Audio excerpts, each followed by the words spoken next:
tout à fait. Je suis Najat Saifi, donc comme a dit Madame Vollet, je suis à l'ISEM, donc au CNRS.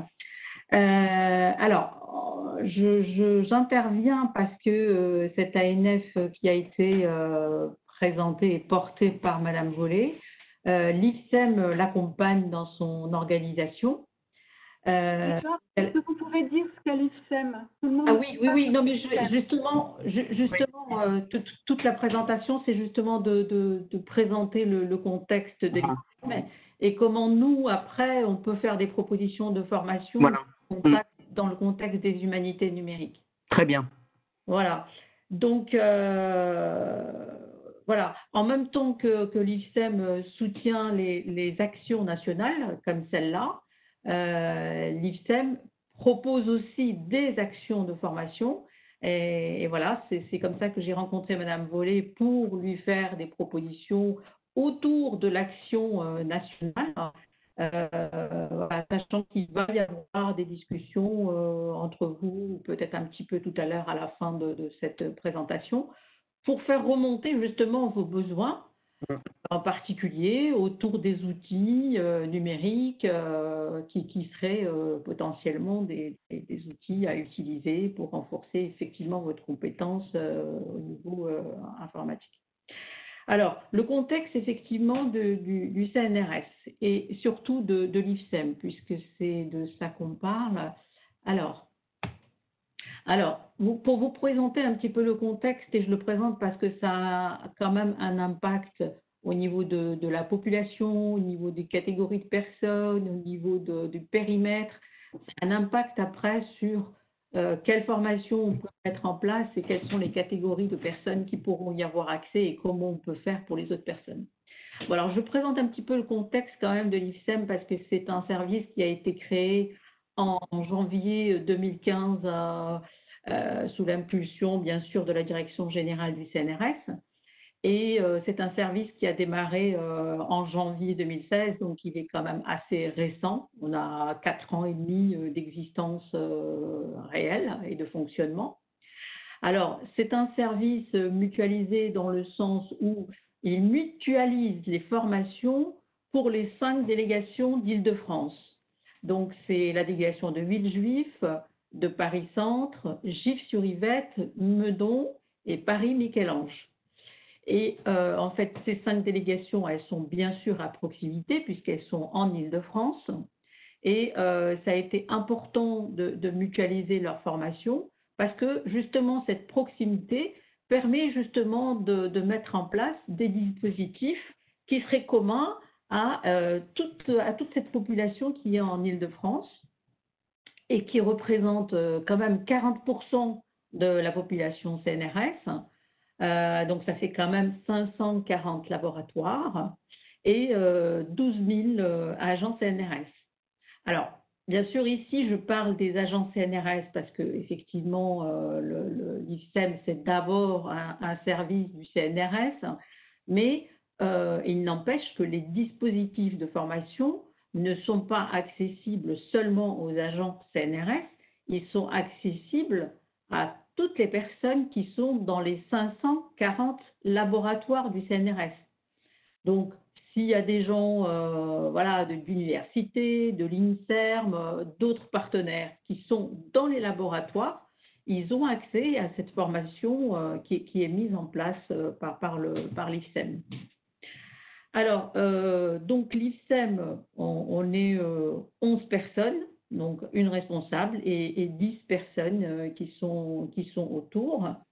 Et l'objectif, en fait, c'est vraiment d'optimiser aussi bien des moyens financiers que les moyens humains et justement pouvoir proposer davantage de formations aux 5 délégations.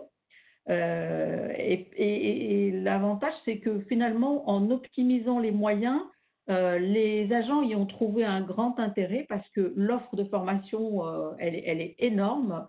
C'est pas comme un agent qui était dans une délégation qui avait que l'offre de sa délégation, mais non, il a une offre entre guillemets, de cette mutualisation et qui offre un panel très large. Et on a trouvé aussi que on mixait beaucoup plus d'agents de différentes délégations, de différents laboratoires, et c'était quand même des choses qui se relèvent enfin, qui sont très positives finalement. Alors, ce que je peux dire, c'est que, alors je passe à la diapositive suivante. À l'ICEM, on organise plusieurs types de formations. Alors, il y en a 3. On appelle actions régionales de formation. C'est les actions régionales. Je vous définirai un petit peu plus tout à l'heure ce que ça veut dire. Mais enfin bon, on a 3 dispositifs de formation et actuellement, cette visio, elle fait partie d'une ANF, donc d'une action nationale de formation. Je vais vous expliquer un petit peu en quoi sont ces différents dispositifs sont différents, parce que c'est là que voilà, les choses vont se jouer pour notre contribution par rapport à vous et à votre communauté. Alors, la différence entre ces 3 dispositifs, en fait, on peut la repérer à partir de 3 types, 3 catégories en fait. Ouais, 3 typologies. La typologie catégorie, par exemple, de personnes, le périmètre et le type de financement. Alors, si par exemple on regarde au niveau des actions régionales, alors les actions régionales, eh ben, en fait, elles concernent toutes les typologies de personnes. Donc, que ce soit des ingénieurs, des assistants, des techniciens, des chercheurs.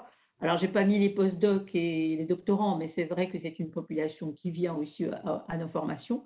Elle n'est pas la plus nombreuse, mais il y en a. Le périmètre, eh ben, ces actions régionales, elles sont uniquement réservées aux agents d'Île-de-France. Donc, les 5 délégations dont je parlais tout à l'heure. Et au niveau du financement, alors comment ça se passe? C'est l'IFSEM qui a justement un budget par rapport à toutes les formations qu'il organise. Et donc, ces formations, elles ne sont pas prises au hasard, elles sont définies à partir de toute la remontée des besoins, donc des PFU, qu'on recueille au niveau des 5 délégations.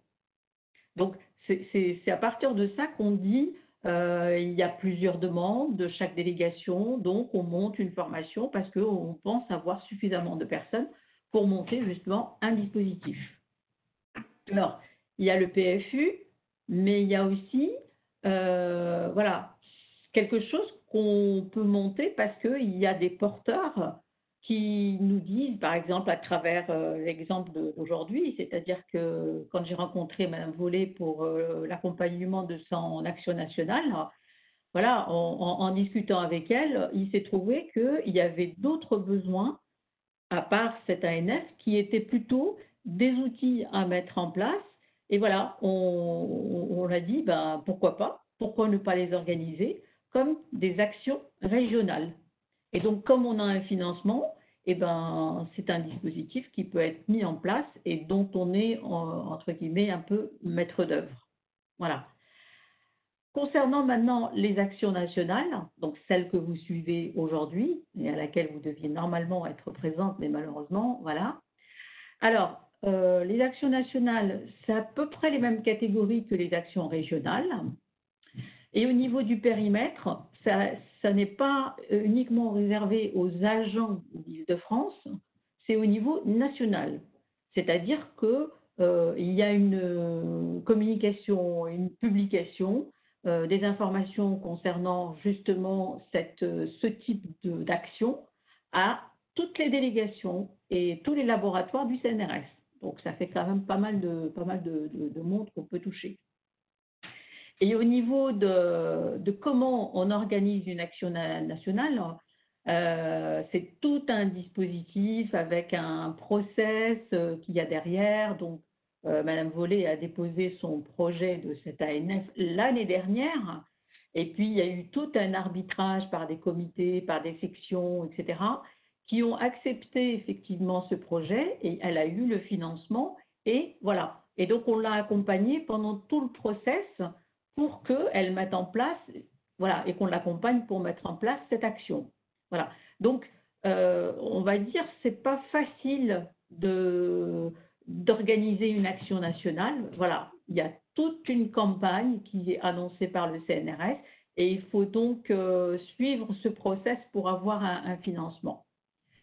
Alors, concernant les écoles thématiques, c'est un petit peu le même process que les actions nationales, mais là, les écoles thématiques, elles sont beaucoup plus destinées à des scientifiques. C'est pour ça qu'il y a beaucoup de chercheurs, de postdoctorants et de doctorants. Et idem, on touche aussi à un périmètre qui est national, voire même international. On accueille effectivement des agents de nos laboratoires CNRS. Il peut y avoir des universités qui ne sont pas du tout partenaires du CNRS.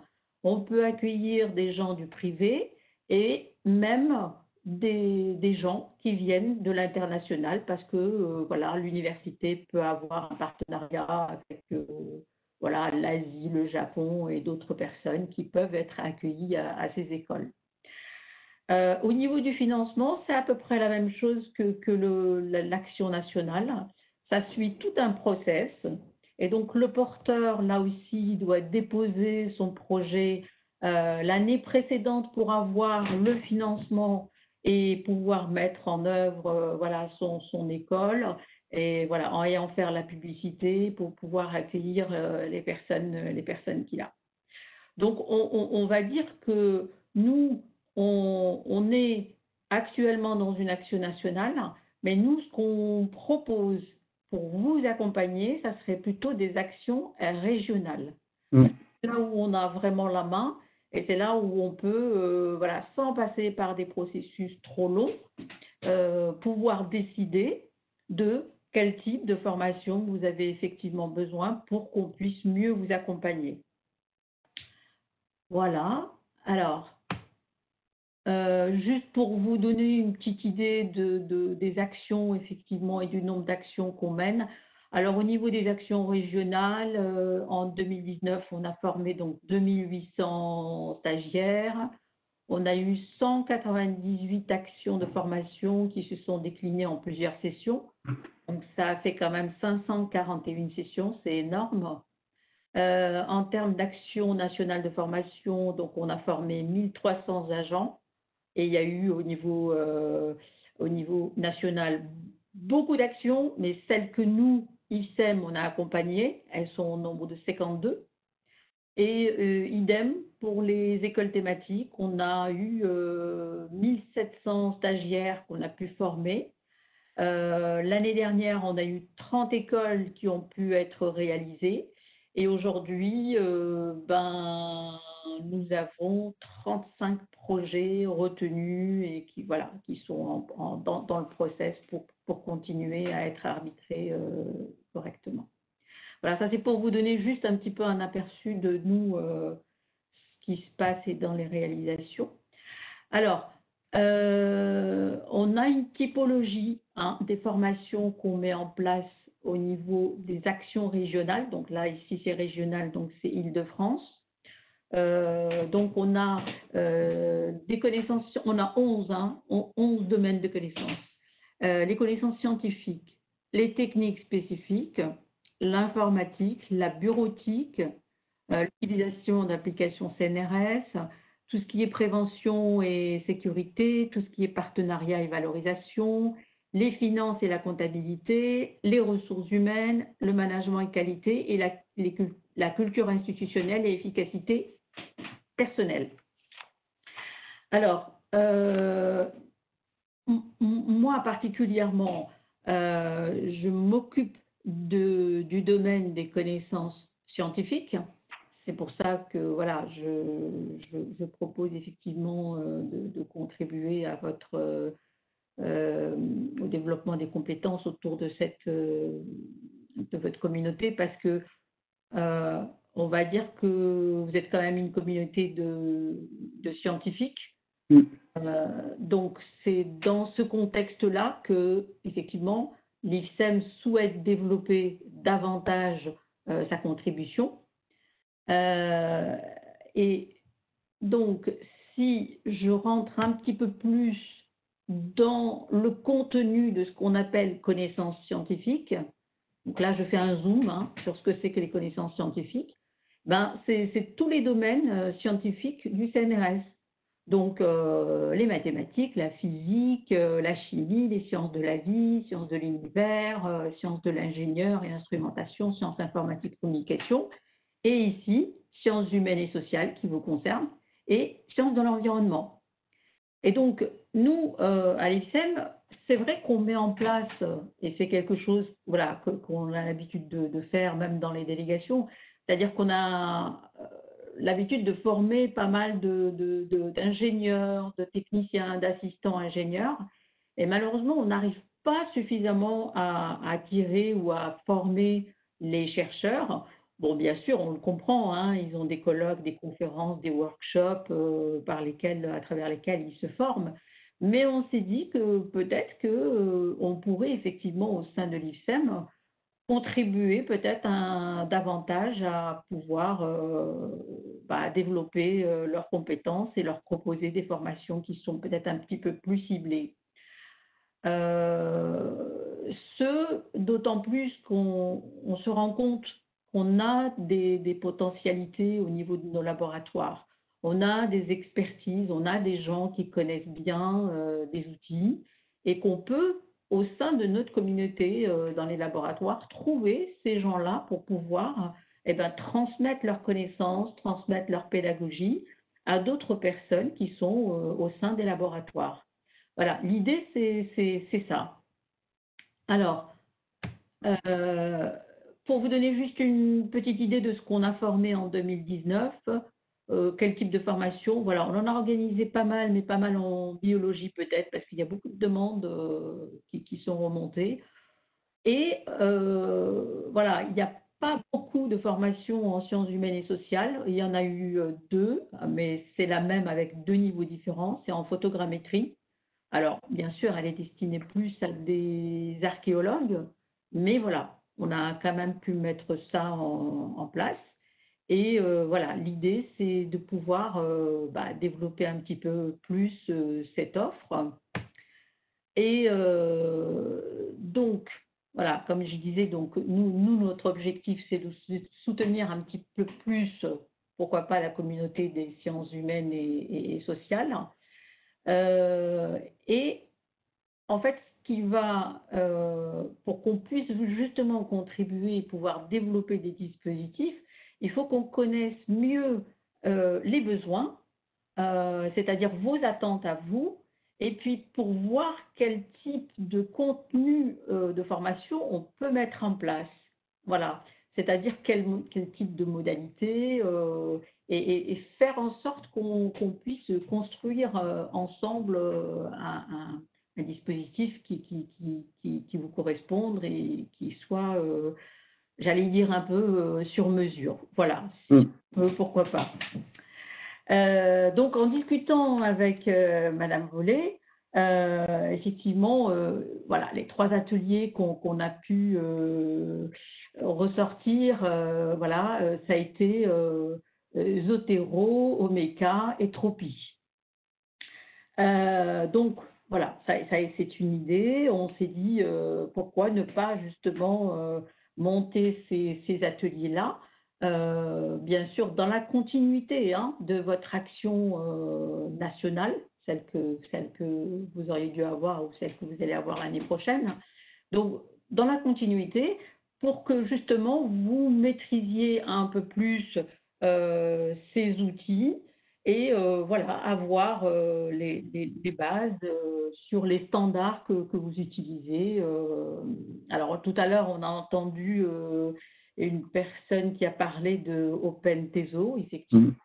Donc voilà, ça peut être aussi une possibilité. Qu'est-ce que je veux dire encore? Voilà, j'ai fait un petit peu le tour. Ce que je veux juste dire, c'est que s'il peut y avoir justement des échanges autour de quels sont ces besoins, comment on peut les identifier, quel serait le public, c'est-à-dire la catégorie de personnes. Est-ce que c'est des ingénieurs techniciens ou est-ce que c'est plutôt des chercheurs? Voir effectivement leur appartenance. Est-ce que c'est plutôt des laboratoires CNRS ou plutôt d'autres laboratoires ou d'autres tutelles? Dans quelle mesure il peut y avoir un partenariat avec eux? Parce que nous, c'est vrai qu'on forme, comme je le disais tout à l'heure, avant tout des agents qui appartiennent à des laboratoires CNRS. Qu'ils soient CNRS ou pas, peu importe, mais ils doivent appartenir à des laboratoires CNRS. Et donc, comment définir des objectifs et voilà, et consolider un contenu possible et puis définir la méthode. Est-ce que c'est des cours? Est-ce que c'est des TP, des TD? Ensuite, comment faire pour trouver effectivement des intervenants? Alors, soit on connaît des gens en interne au CNRS, mais bon, si on ne trouve pas des gens en interne, on peut faire appel à des prestataires externes parce que justement, on a des possibilités budgétaires au sein de l'IFSEM. Et donc, voilà, si on ne trouve pas en interne, on peut toujours payer une prestation pour pouvoir mettre ce dispositif en place. Voilà. Et puis bien sûr, hein, l'avantage de l'IFSEM, c'est que nous, à partir du moment où, avec vous et puis avec votre porteur, Madame Violet, si on définit tout ça, et ben nous, après, ben, on se charge de l'organisation et de la mise en œuvre. Donc, on fait la communication de la formation, on s'occupe des inscriptions, des convocations, on s'occupe de la logistique, c'est-à-dire d'avoir des salles, voilà, l'accès à la cantine, etc. Et voilà, et on va jusqu'au dispositif final, c'est-à-dire l'évaluation de la formation pour voir effectivement si ça a répondu à vos besoins, à vos attentes et bon, s'il y a eu des soucis, comment améliorer pour que la fois suivante, ça se passe mieux.